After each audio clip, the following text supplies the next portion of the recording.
So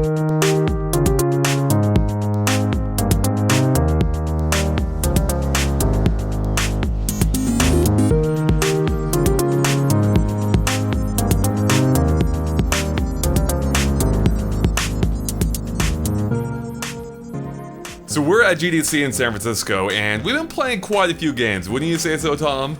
A lot of indie games. Don't you mean Nindie games? I have to say, Tom, you're still really selling that for the fourth time we've tried to record this discussion.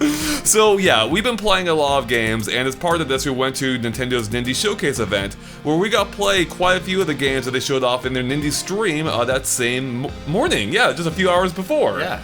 So yeah, I figured we'd just sit down and talk about some of them. And why not start off with what I think might be the biggest one, just in terms of exposure, being No More Heroes Travis Strikes Again. Because we actually got a chance to play this game for the first time, after the game being, with the game largely being a mystery up until that stream, where we had no idea what it was going to look like. Now, you've actually played the No More Heroes games, or at least one of them, I believe, right? Yeah, I played the first one somewhat back in the day. When I saw it immediately, I'm like, oh, that actually does look like No More Heroes, but very stylized, because the game we played, so in case you don't know, the game takes place across, I believe, 6 video games because of this evil video game console, right, that's possessed. Yeah. And then it captures Travis and he has to play through these games. And each one's going to look a little bit different, presumably play a little bit different, I think. And do you remember the name of the one we played specifically one stage of one of those games, whereas I believe every one of those games have 3 stages, I think, or 3 levels? Yeah, I think they have 3 levels with one boss that maybe you'll fight multiple times, right? Yeah. I believe it was like Electric Highway 2 or something like that, like a made-up sequel of an old video game where the boss is a guy who channels electricity and lasers and stuff. Right. And what was cool is, since we actually double-teamed this, we actually got to try out, I think we were the first people to try out co-op mode. Yeah, or at least, we didn't even have to ask, like, here you go. Yeah, just threw it out at us. So we each played with a single Joy-Con, and the controls were so I would say the controls are overall pretty simple, and that you could kind of, largely button mash your way through. But there were some intricacies there, like with how you pulled off the special moves, with how you had to hold down the L button, I believe, in the face buttons to then do different actions. Yeah, there's a lot of incentive not just to hack and slash your way through, especially when they have maybe 5 to 6 enemies on screen at once. You could hack and slash through it, it might be pretty boring and slow, but with a quick recharging power meter, it's easy to do things like drop kind of a vortex that if enemies get too close to get sucked into the hole, or they suggested one technique was to put a bomb near that vortex so the guys get sucked near the vortex, but then there's a bomb there, so they're kind of doomed. They're just getting double teamed there, yeah. So I like the variety of moves. I like the visuals from what I saw. Yeah. I'm still not quite sure how fully the narrative is going to play in, because there was definitely story elements there. Especially what was cool is how they tied the dialogue into GDC. Like, it was custom made for GDC. Yeah. They even comment on the weather in San Francisco, like the cold San Francisco nights. I can vouch for that. It's the coldest place on Earth at night. And I believe, the part we did play was actually part of the proper story mode, if I recall correctly. So I think, though, like, the original No More Heroes, like, I do remember those pretty elaborate cutscenes and whatnot. We didn't get too much of that here, I would say. Yeah. So I think the verdict's still a little bit out on on how far they'll go with the presentation. Yeah, and a couple things to note too is that the level we played was in a 4x3 screen in the center with Travis and I think it's Dr. Badman, right, or the co-op character on the right. And we asked, what was the reason behind that? And they simply said, based on games in that day, they're mostly 4x3, so that's why they went for that aesthetic, not like a Unreal Engine running slowly on Switch reason or anything. Yeah, I have to say, once again, the visuals really did stand out. Like, they sold the idea of you being in this game, while it's still looking like No More Heroes. Yeah, and one cool thing to note too, another style aspect to it was that this level the game was based off a glitchy game, so bugs were happening as we were playing through it. That was really cool, yeah. It looked like it was a neat little effect with, like, the floor, like, looking all glitchy-like and everything. Yeah. I guess just a few other final notes, I suppose, because one of the famous things in the original Wii version of the game was how you recharge your lightsaber, or your beam, whatever they call it in the game, your beam sword, which you had to shake the Wii remote, which looked like something you could probably imagine. And the way it works this time is you have to, I believe you have to click the left stick in, right? Then you shake the Joy-Con and it refills your battery? Yeah. What can we call it, like beam chucking? I don't know. Something like that, yeah. But yeah, it's, I would say it's been toned down a bit. A little bit toned down. Travis is getting a bit older, I guess. But one thing that wasn't toned down was how you save the game, where you still sit on toilets, virtual toilets in the world. We can confirm that with 2 players, you do not try to fight for the toilet. we attempted it. Yeah.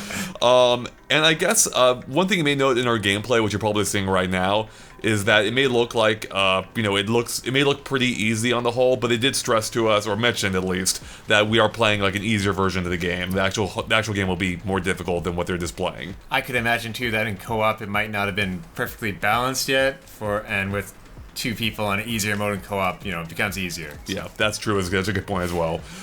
Any final thoughts about No More Heroes, Tom? I would say the boss battle is definitely a whole lot different than the stage, and just dodging the attacks and being... Travis had a special attack, or a special move to put up a wall to block projectile attacks, and that was really handy during the boss fight. That's a great point, actually. That probably is the best example of how combat might work with in the actual full game, with it being more challenging. Yeah, hey, how you had these moves, you could set up the wall for defense. It actually reminded me a little bit of Waluigi's wall move in Mario Strikers Charged, where it just crits wall wherever you want, and you can't get past it. Anything else? I would say even the enemies in the levels, they almost reminded me a bit of the Killer 7 style that Suda51 started out with. Yeah. And it's got all that humor in there from the previous series that you like. We'll just see if it gets the elaborate cutscene treatment and not just sort of text-based. Right. So let's go ahead and move on here, because we have, I think, we didn't have time to play all the games. I forget if I mentioned that. We played 7 of them, I believe. So Tom, what would you say, what game would you say stood out to you the most next, after No More Heroes?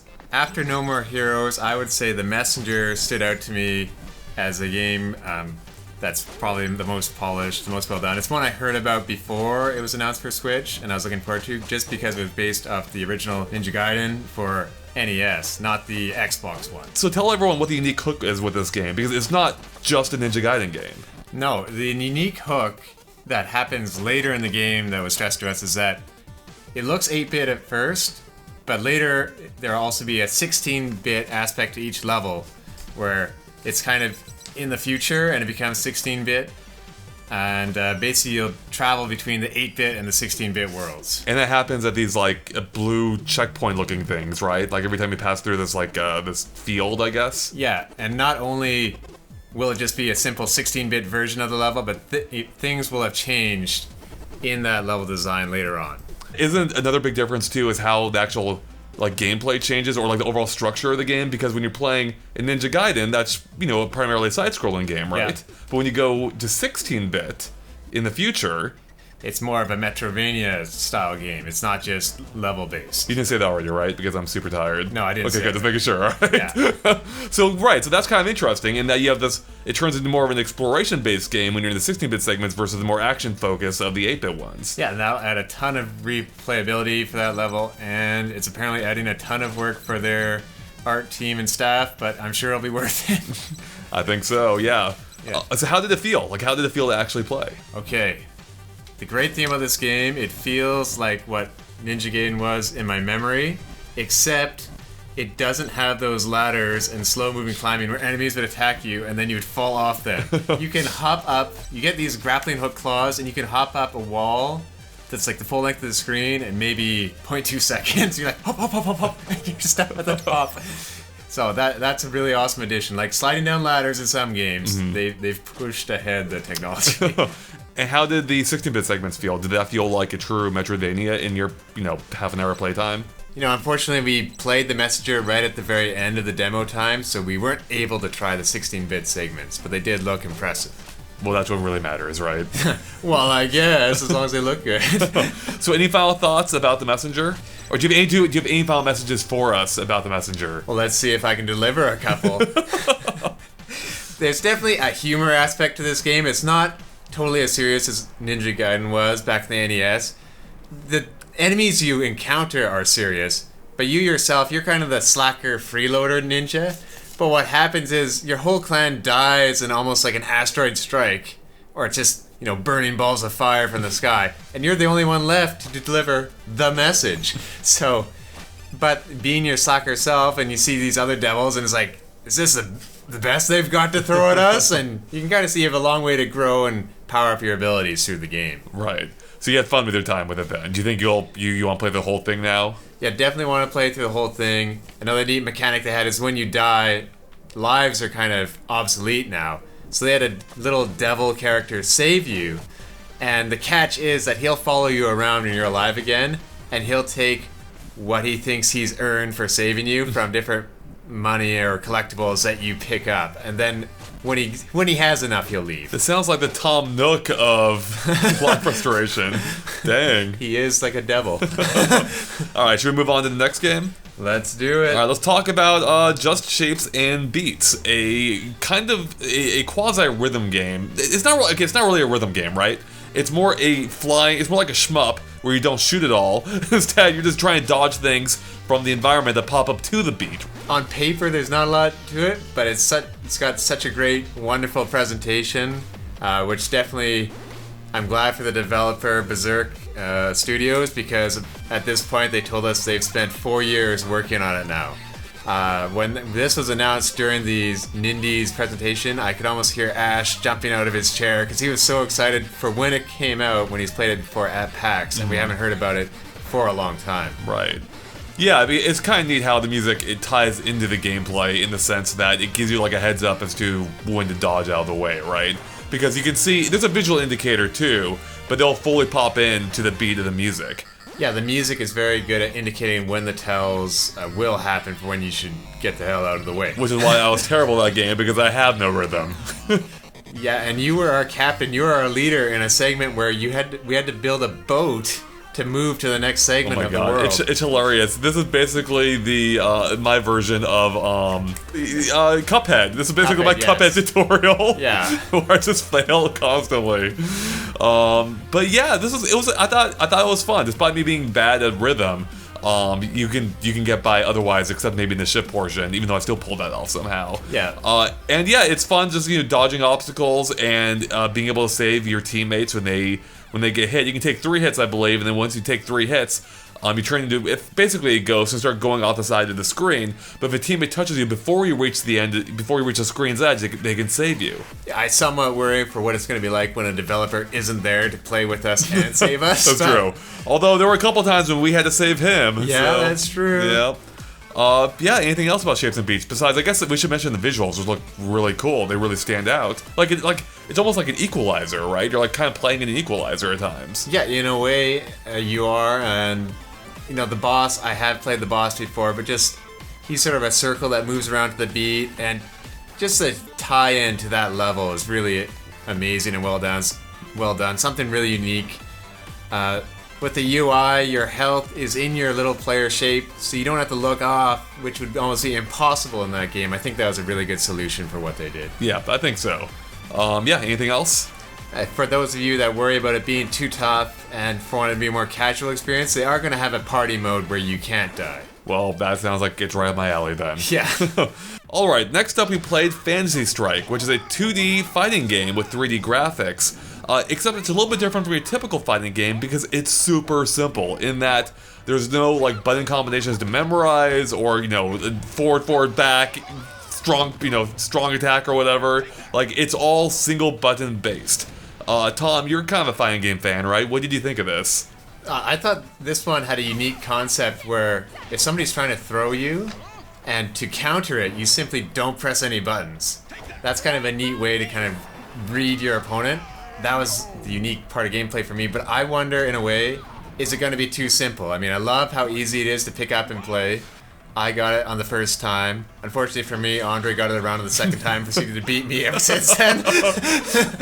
But, for party atmosphere, I think it'll be really good. Right. I just wonder if it might suffer something a bit like ARMS, where it will be too simple, but I had a lot of fun playing it. Well, the thing with ARMS, though, I don't know if it is too simple. ARMS is more complicated than this. Yeah, it is. I mean, ARMS is weird, but it seems simple, but I think there is depth there, so that could be the case here.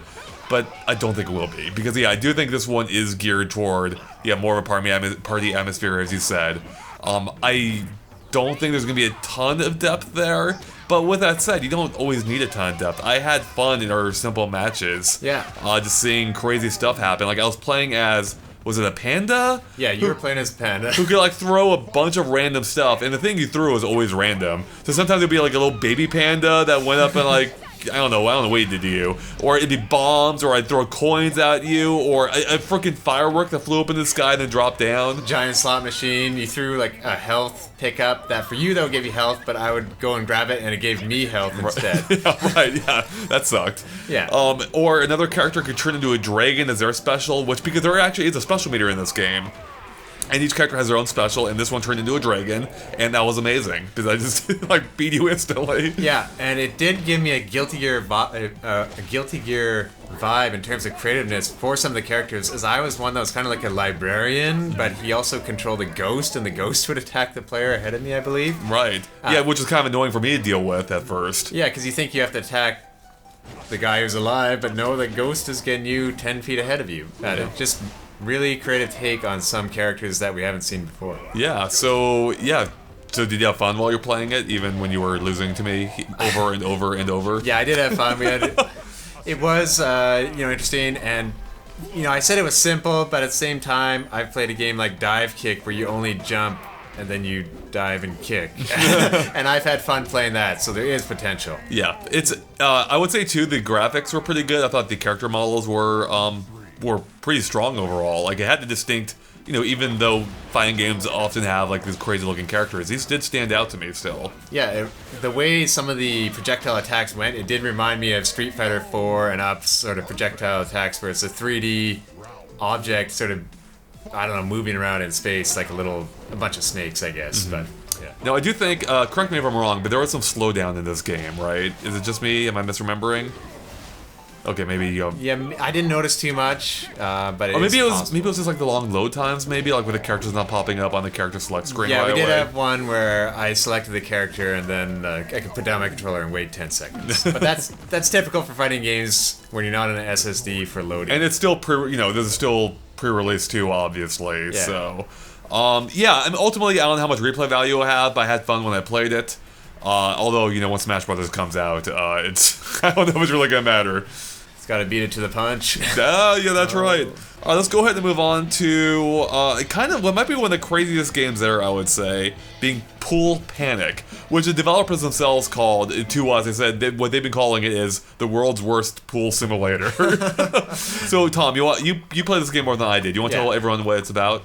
Well, this game is, it's pool, but your pool balls, they have legs, they can walk around, they have faces that are very reminiscent of Rick and Morty to me, in the style of Rick and Morty. Which makes sense, it's from Adult Swim games. Yeah. Surprisingly, they didn't mention, though, about that tie-in, but it's kind of obvious. And you have a pool cue that just kind of floats around on your right stick, and you can aim it, and at any time hit your character the ball to hit other balls. I mean, you can walk around, but to knock other balls into the holes, you have to use a pool cue.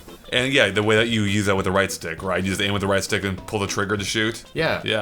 It seems simple. It's a really weird concept. With it starting off, the levels start off as pool tables, very quickly become anything but. Yeah, I think what was horrifying in one scene was it was in the back of a concert. And I thought, oh, please don't let those be outhouses. And they were outhouses you were knocking over.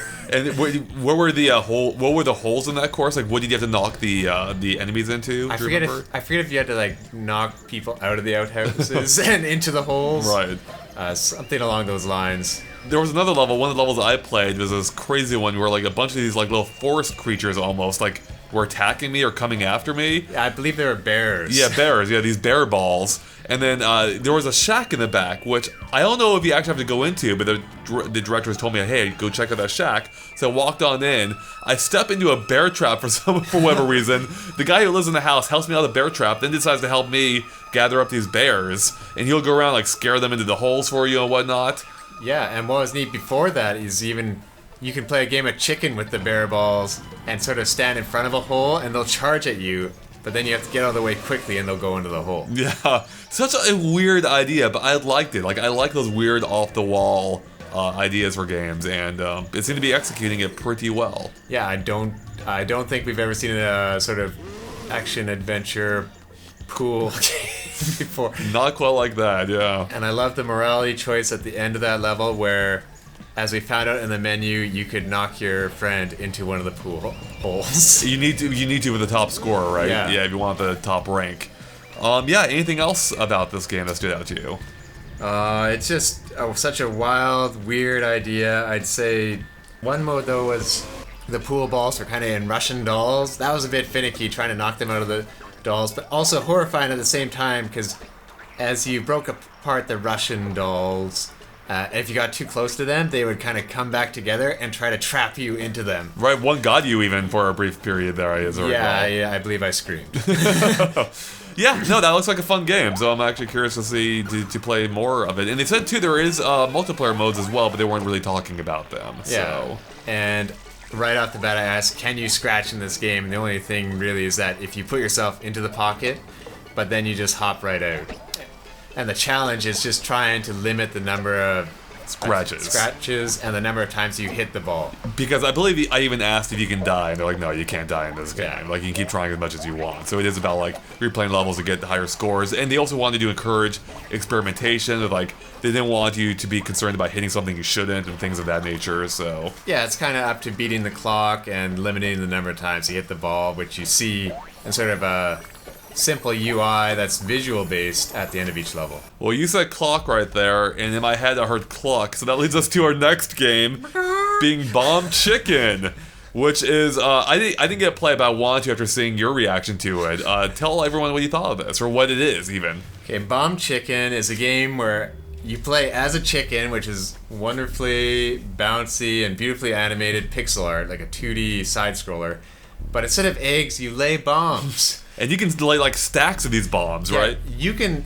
There's no jump in the game, so to get up high, you just keep laying bombs. And if you hit the top of the ceiling, that's your limit for bombs. I mean, if they had a level that was a kilometer or a mile high, We're in America here, Tom. yeah, a mile, you could just keep laying bombs forever until you hit, I don't know, whatever ceiling is up there. And everything was just, wonderfully animated. When there are some puzzles where also you lay a bomb and you have to kick it, kind of like Bomberman, but in a side-scrolling mode. And apparently I got that quicker than other people, but I had just played Bomberman 2 days beforehand, which helped.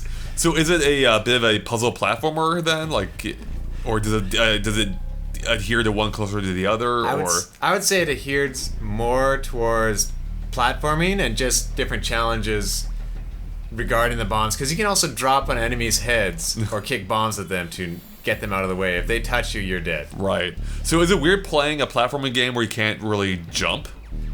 The thing is that bombs are so snappy. In terms of gameplay, I've only ever really... What comes to mind is how quick Shovel Knight digs, or how fun that is. I had the same kind of feeling when laying bombs in that game, so that's a good sign. I would say also, I think you kind of touched on it earlier, like the graphics really stood out here, even though they do that, kind of typical pixelated, pixel look for the sprites. They are really well animated here, especially like with some of the enemies. They almost have like a 3D look to them, where they're turning and you see like the full animation. Yeah, I didn't notice that. I was mesmerized by the chicken animation being so good. I like how the chicken squeezes into like the elevator at the end, I think, or little doorways. And he pops out, and how the little waddle just bounces around. It's just really, really well done, and ties into really good controls too. All right, I think we have one game left. Is that right? That we played? Yep, that's right. We have Bad North. All right, so Tom, tell me about this. Okay, Bad North is that in reference to Canada? Yeah, it's Canada. No, it's about Vikings, darn it. The other north, way out yonder. Yeah. And it's based in the world of Vikings. Basically, you're always on a little procedurally generated island. It's basically a strategy game where you move troops around, either sort of archers, spearmen, or infantry, and you'll see in the sort of top-down view with a slight, look into the distance, Viking ships come ashore, and you have to stop them from basically attacking and burning down your houses. What if you want them to burn down your houses? Well, then you lose. So it looked like there was a multi-step process involved in this, right? Yeah, as you're going along, there's definitely high ground in the middle of each island, and you want to have your archers up there, because obviously if they're close to shore, they'll be annihilated by the upcoming troops. Spearmen, you want to sort of place back a bit because they're good at poking people, but up close they're not as effective. Right. And while putting down infantry down low. But it becomes tougher as it goes along because you can regenerate health when moving back to your house, or Vikings will come on one side of the island and quickly come to the other side of the island. So you're constantly adjusting, and when stuff goes bad, you have to adjust quickly. So speaking of adjusting quickly, did you adjust to the game quickly? Because just looking at it, it looks simple on one hand, on the other it looks kind of in depth, and I was a little bit intimidated. Well, I think when I got to look at it the other day, fortunately, so I kind of knew what to expect. It definitely, once the enemies start coming quickly, at first you think, oh, this is so simple, it's so easy, but as they come in quickly, you see you have to be quick on your controls, or feet, whatever. Right, yeah. Was it tough based on the... I think you only had time to try one level at this event. I guess in total you may have tried more, but... It wasn't that tough. I could see it getting tougher really quickly. Right, yeah. And the levels getting bigger. Another thing, with playing with the controller, you shift through units with L and R, and I found that wasn't the snappiest, but they are working on touch controls to play on the Switch screen when you have it undocked. That seems like a good fit. Yeah, that'd be fun. Yeah, I'm pretty sure that'd be the way to play. Right, it seems like it might be. Yeah. Anything else we should know about this game? Other than, procedurally generated worlds, it's... At first, I thought the aesthetic, seen it in videos, I kind of discounted it a bit, but after playing it and seeing it in motion, I would say, make sure you try it out first before just sort of saying, or something like that. Right, I can see that. It's like one of those games where you look at it, it's like, I don't usually like those types of games, but maybe you should give it a shot. And yeah, unfortunately, maybe if you're watching a YouTube video about it, or right now, maybe expand it to full screen and see it. There's a lot of little details there compared to seeing it in a tiny screen.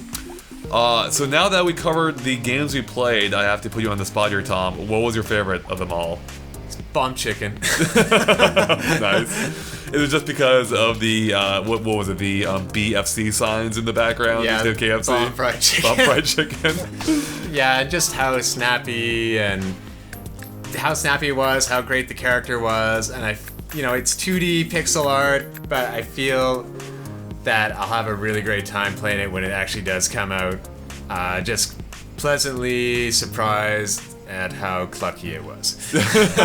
So, yeah, what do you think? I guess final question is, based on what we've seen and played now, what is your outlook for the Switch in terms of indie titles coming up?